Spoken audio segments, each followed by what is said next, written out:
Ayan na nga mga mi, usapan namin 4 AM kami aalis. Diyos ko, 6 AM na kami nakaalis. Tapos dumaan pa kami sa Jollibee Dau Bus Terminal para magbaon, mag-take out kami para may pagkain kami sa bus. Kasi nga di pa kami nag-breakfast. Ngayon, ayan, pagdating namin sa building, ay salamat, sobrang lamig, na-refresh kami kahit papano. Ayan, ang ganda kaya ng lobby nila. Maliwanag at mabango. Sobrang bango as in talaga mga mi. Tapos siya, nagwe-wait kami ng elevator. Medyo matagal kasi 45 floors sila. So, bali, dalawa yung side ng ng elevator pero magkaibang floors yung dadaanan. Kami sa 10th floor naka-locate yung unit namin.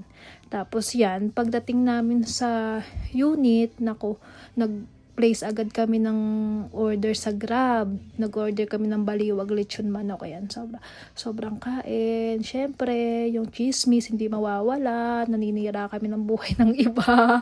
Syempre, yun ang pinag-uusapan namin, yung ibang tao, charis. Tapos yan, mga mi,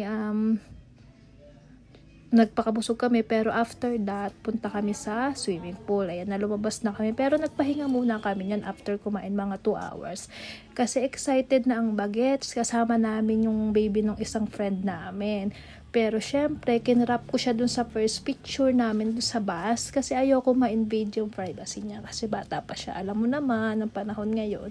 So ayan, nag-enjoy naman sila pero ako hindi ako nag-swimming at saka yung isa kong friend di rin nag-swimming.